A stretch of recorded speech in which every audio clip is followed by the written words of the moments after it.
Hello everyone, TimaeuSS here. Today I just want to do a kind of in-depth review of the new version 1.0.5 patch notes.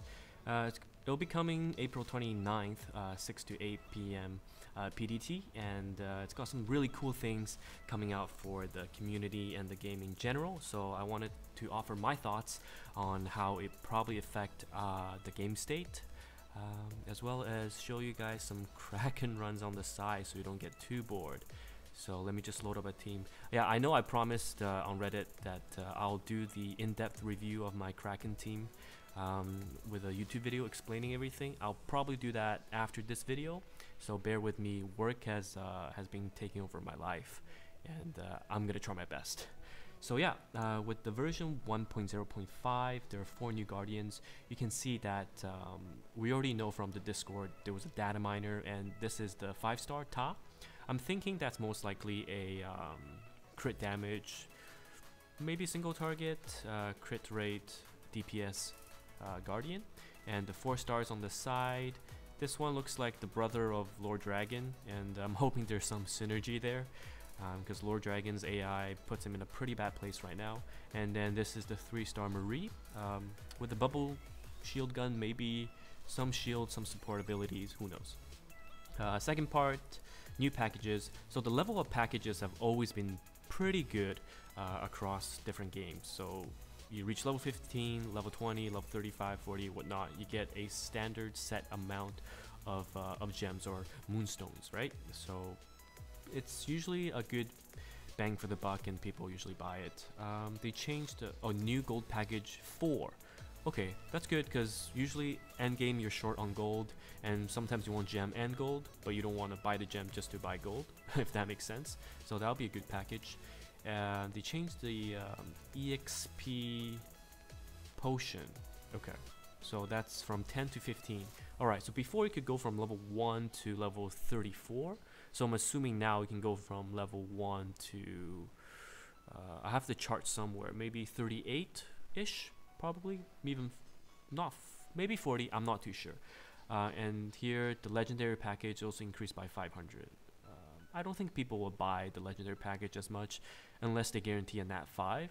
The chances of getting a nat 5 from that 4 to 5-star book is pretty bad. Alright. Next up is new high grade equipment dungeon, so 11F. So we knew about this already, but now it's saying that you can go up to 3 times a day with mysterious keys, and you lose them once you enter the battle. So if you give up or lose, that's it. Okay, and you get up to 6 by clearing 10F. Alright, so I know that some players are already clearing 10F Apollo with probably 95 plus on auto and under 5 minutes, so it'd be pretty interesting for them to kind of show us what they're getting. Personally, I'll be manualing Kraken 10F to try to see what Kraken 11F is like, but I really doubt that it will be doable, just because at 10F the tentacles are already whipping me for 6k each time, and the dive is like 12-13k. But you can get relics and essence now from the higher grade. I really hope they change this part. So essence right now can replace the drop of an equipment. I hope they make it like the Hall of Judgment, where the base is the awakening stones. So essence will be the base, and you get equipment variations on top of that. That'll be pretty good. So new shop items, you can now buy shoes with FP. Okay, this is fantastic. So I have 3000 FP just sitting around, and my mail is always full because I don't know where to spend them, since I don't need to bring any friends, guardians into battle, just cause the extra clicks. But now you can buy, so with 3000 you can buy 200 shoes. Okay, this is great. So now people will be clearing their friends list, trying to get, active friends. So I like that change a lot. Now default 1 to 3 stars requirement for evolution and awakening reduced.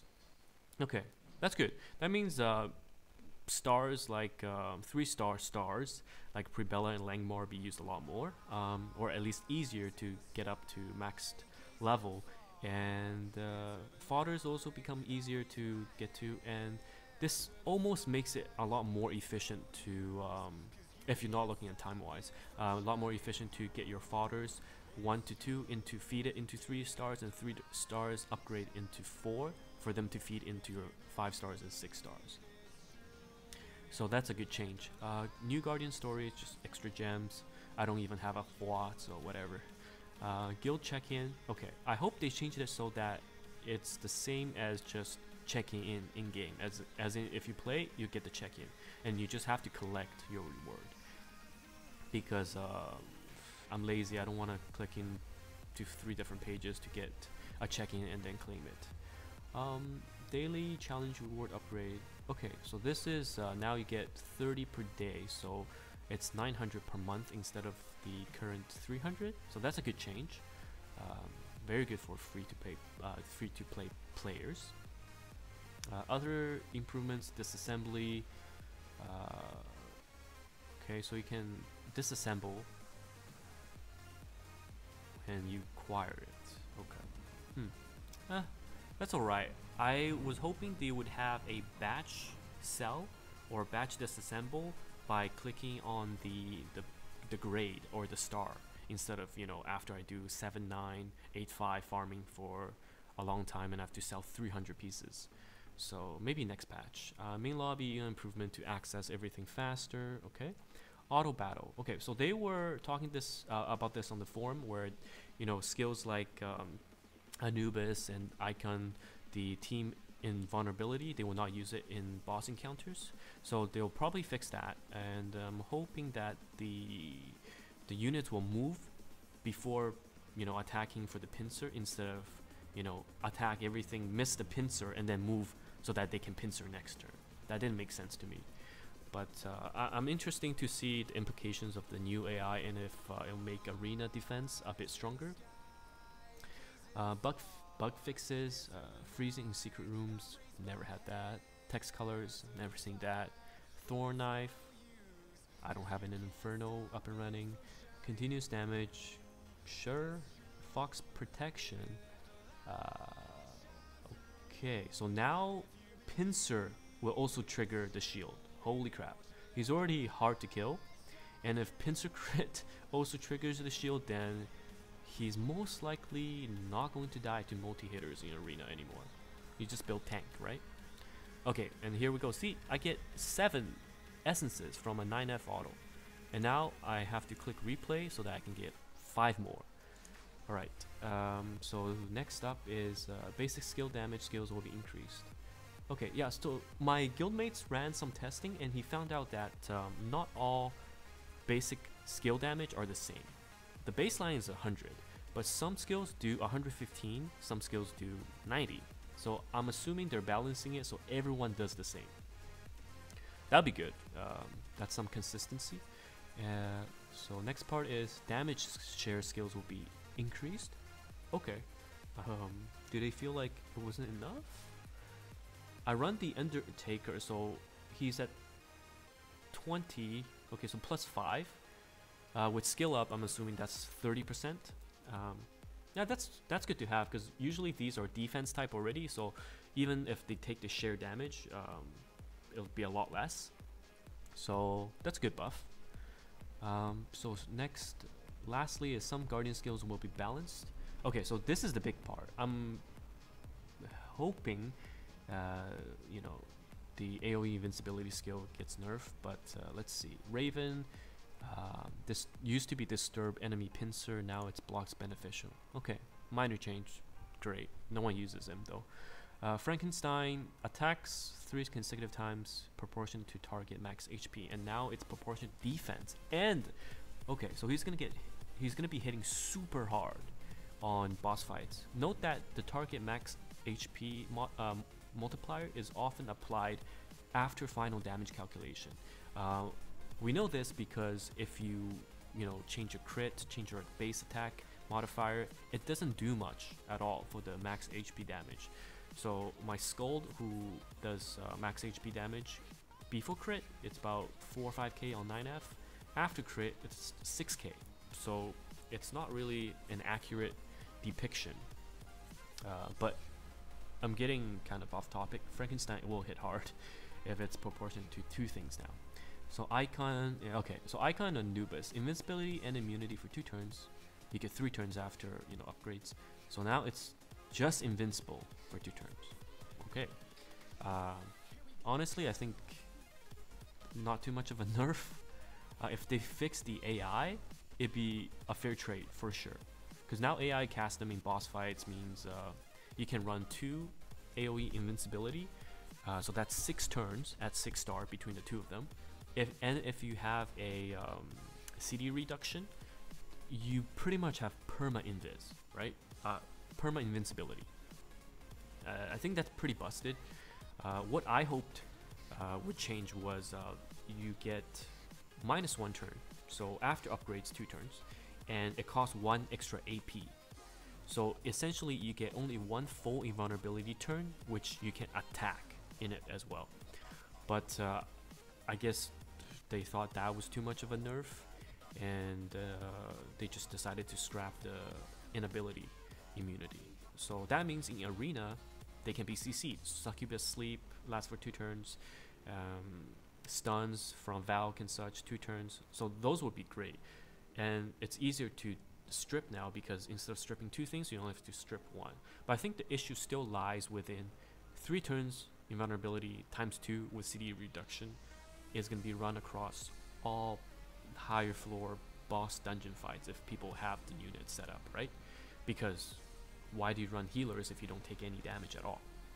So and if the AI is fixed to stack after instead of on top, I think that would be the ultimate 11F team.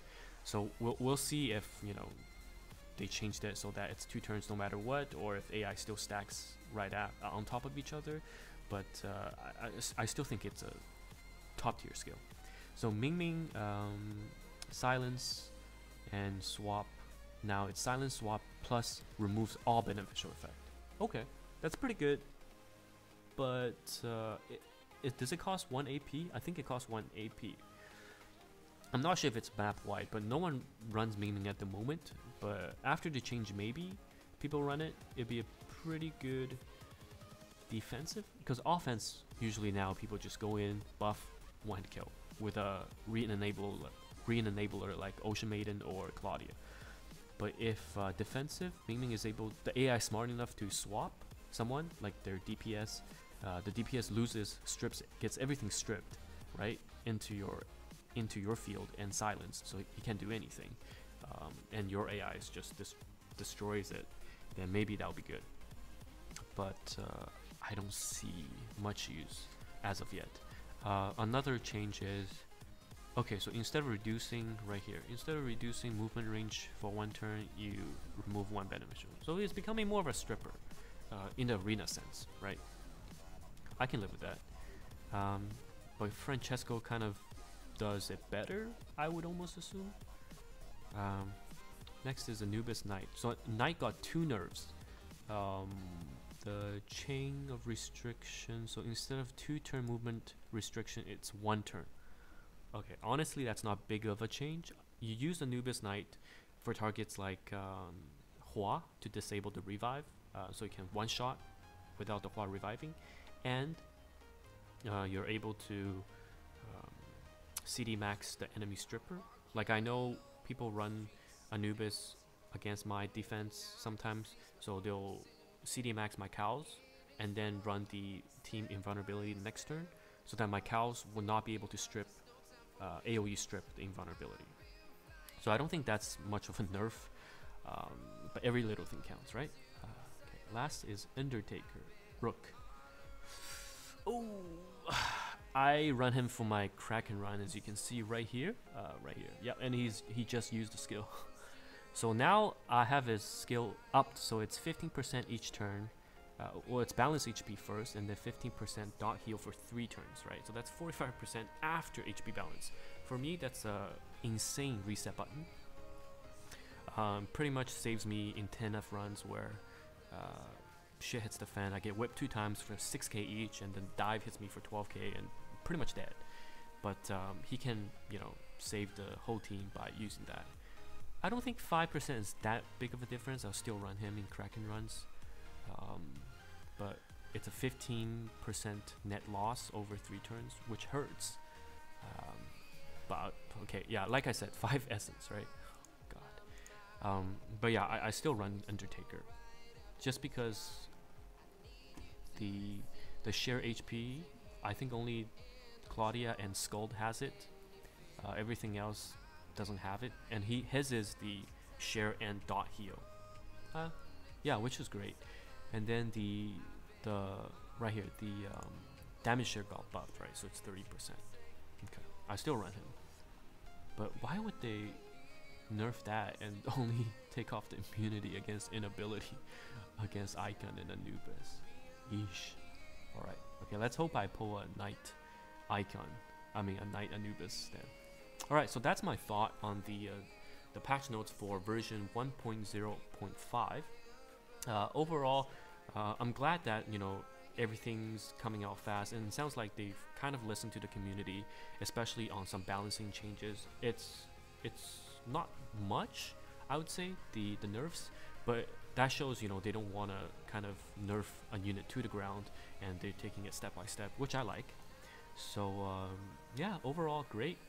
You know, benefits for free-to-play players, more moonstones, FP for shoes, all good changes, and I'm curious to see what the new Guardians will be like. So I probably after this video will do my Kraken video, the in-depth Kraken explanation video, as well as when the units do come out, do a unit review. Plus I'll probably do maybe 50 to 100 polls for them and record that too. And if you have any suggestions or anything on how I can improve my videos, do leave a comment. And yeah, thanks a lot. I'll catch you guys later.